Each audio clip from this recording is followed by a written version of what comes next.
1절로 5절 합독하시겠습니다. 여호와께서 말라기를 통하여 이스라엘에게 말씀하신 경고라. 여호와께서 이르시되 내가 너희를 사랑하였노라 하나 너희는 이르기를 주께서 어떻게 우리를 사랑하셨나이까 하는도다. 나 여호와가 말하노라. 에서는 야곱의 형이 아니냐. 그러나 내가 야곱을 사랑하였고 에서는 미워하였으며 그의 산들을 황폐하게 하였고 그의 산업을 광야의 이리들에게 넘겼느니라.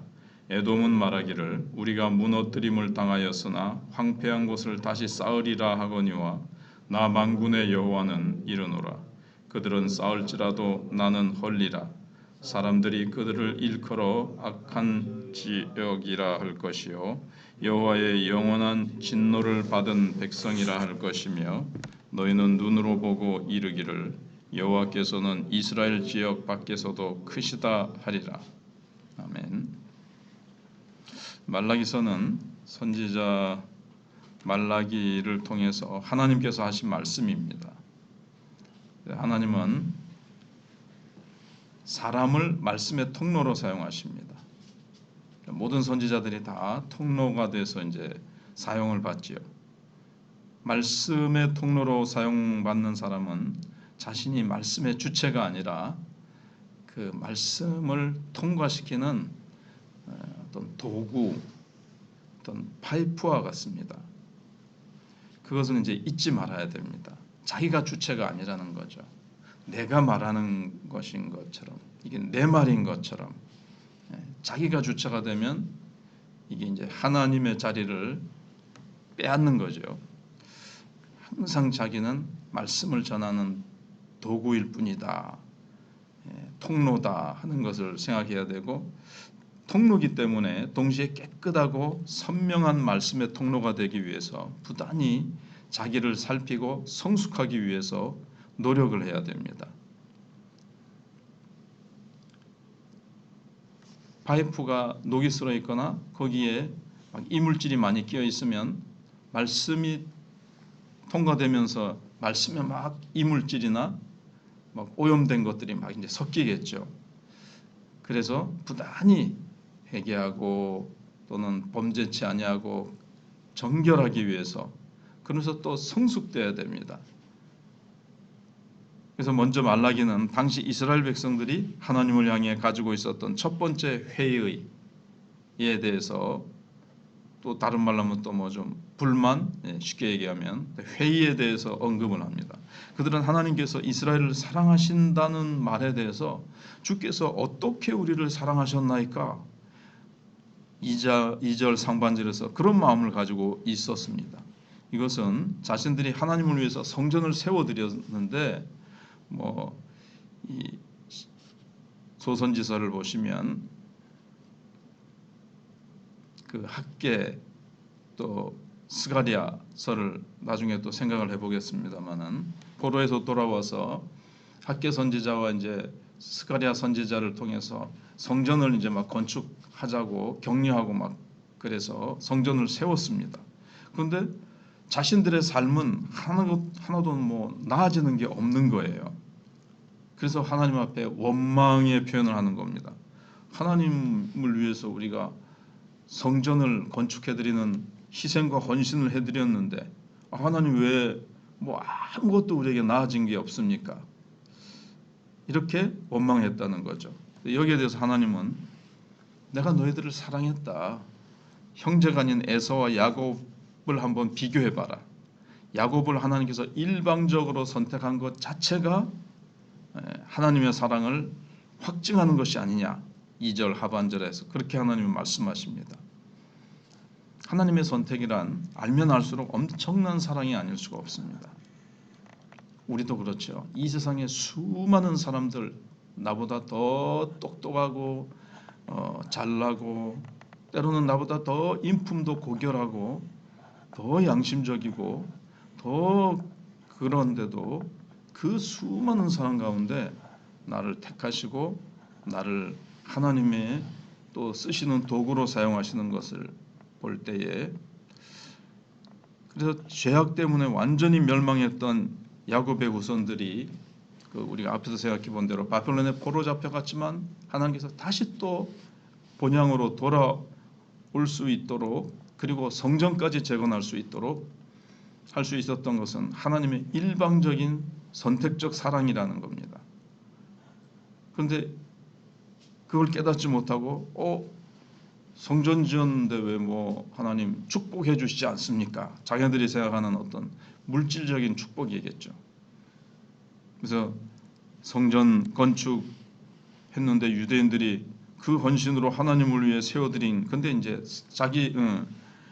하나님을 위해 세워드린 것이 아니라 하나님께서 사실은 하나님의 은혜죠. 우리가 세워드렸습니다 하는 것 같지만 하나님이 돌아오게 하시고 고레스의 마음도 하나님께서 주장하시고, 그래서 고레스가 성전 건축에 드는 경비를 왕실에서 다 내도록, 그런 기적이 어디 있습니까? 하나님이 다 그렇게 놀랍게 역사하신 거거든요. 그런데 우리가 성전을 건축해 드렸는데 하나님 우리 생활에 나아진 것이 없게 하십니까? 돌이켜보면 은혜 아닌 것이 없고 하나님이 다 그들에게 모든 것 공급하시고 성전을 잘 짓도록 하셨는데 하나님의 은혜 베푸시는 것은 눈에 보이지 않고 그냥 원망하는 이런 모습이 말라기서에서 처음에 등장하고 있습니다. 우리도 여기를 보면서 나는 내가 하나님을 섬겨드린 것이 아니라 하나님께서 나의 부족한 헌신을 받아주셨다 하는 것을 늘 인식하고 있어야 된다는 것을 말라기서가 먼저 우리에게 교훈하고 있습니다. 하나님의 선택이 얼마나 큰 사랑인지 그렇지 못한 에돔하고 한번 비교해 보라는 겁니다. 그래서 하나님의 선택을 받지 못한 에돔, 에서의 후손이죠. 나라가 망한 후에 땅이 황무지로 이렇게 변하고 맙니다.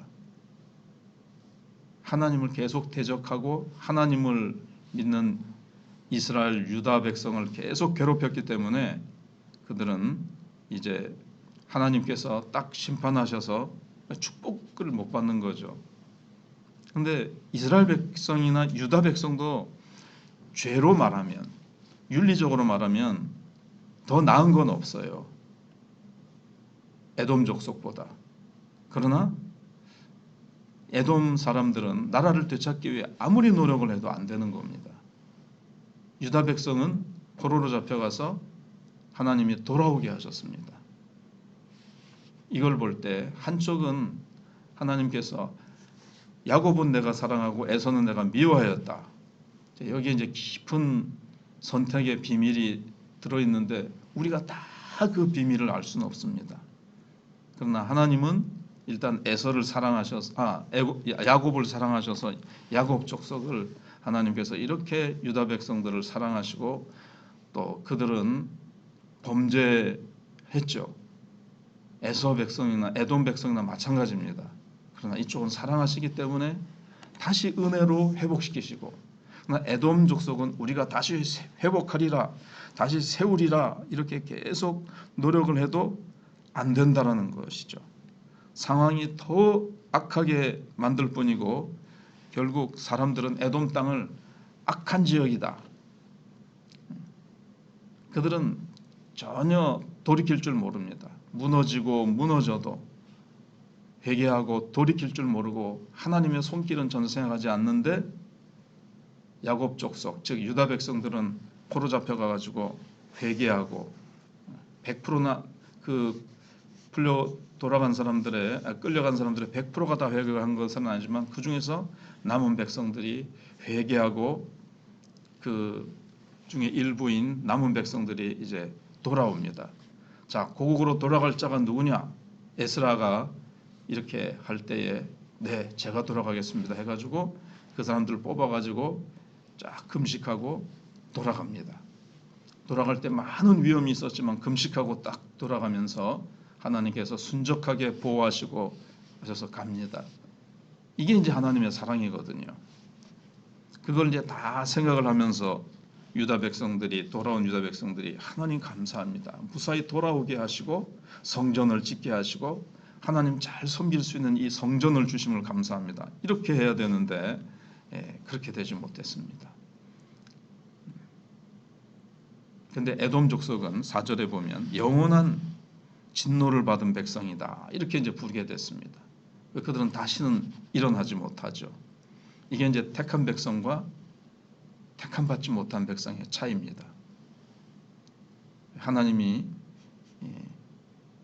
복음송에도 있는 것처럼 왜 나를 사랑하나처럼 내가 다른 사람보다 실질적으로 보면 더 나을 것이 없지만 내가 하나님 믿고 하나님 섬기고 여기 이 자리에까지 온 것은 바울도 고백했지만 나의 나 된 것은 하나님의 은혜라 그랬습니다. 내가 다른 사도들보다 더 많이 수고했지만 그것도 내가 아니요 내 안에 계신 하나님이 은혜다 이렇게 고백한 것처럼 우리는 내가 이렇게 하나님 잘 섬기게 된 것은 내가 하나님을 선택하고 내가 하나님 잘 믿어서 된 것이 아니고 하나님이 나를 선택하시고 하나님 잘 믿을 수 있는 갈급한 심령, 하나님을 향한 목마름과 하나님을 찾을 수 있는 마음, 택한 백성이기 때문에 하나님께서 우리를 이제 그렇게 하신 것입니다.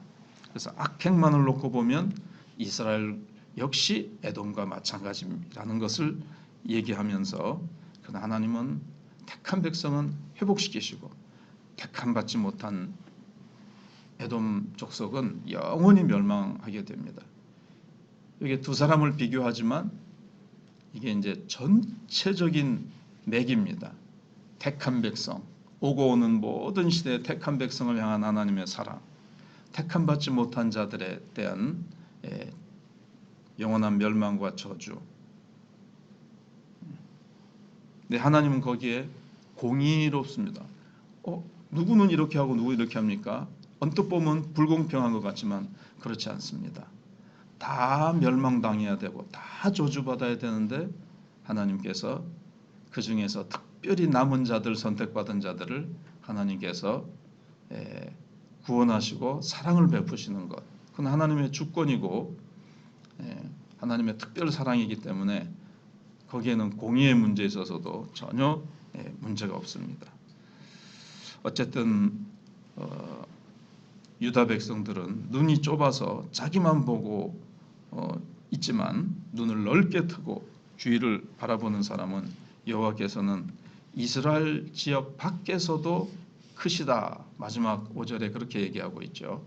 그래서 하나님은 이스라엘 백성, 교회만 이렇게 돌아보시는 것이 아니라 교회 밖에 악한 자들을 향해서 택함 받지 않은 저 세상의 악한 자들을 향해서도 하나님은 심판하시고 그들이 막 세우려고 막 해도 하나님은 무너뜨리신다는 겁니다.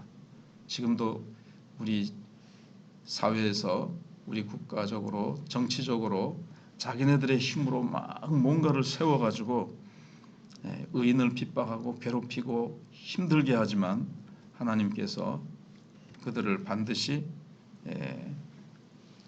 심판하신다는 것을 기억하고 우리는 하나님 앞에서 근데 이제 오늘 보면서 가장 핵심은 택한 우리를 하나님이 사랑하셨고 얼마나 사랑하시는지 택함 받은 자체가 너무나도 그 자체가 벌써 이제 선택받았다는 자체가 놀라운 사랑이라는 거죠. 그리고 하나님께서는 우리가 추하고 범죄하고 부족하고 못나도 하나님께서는 일으키시고 예수 그리스도를 닮아 영광스러운 자리에까지 하나님께서는 계속 연단하셔서 정금같이 하나님의 백성답게 아름답게 만드신다는 사실을 우리가 기억하면서 정말 하나님 사랑 놀랍습니다. 웬 은혜입니까? 웬 사랑입니까? 여기에 대해서 깊은 자각을 늘 가지고 늘 감사하고 늘 찬양해야 됩니다.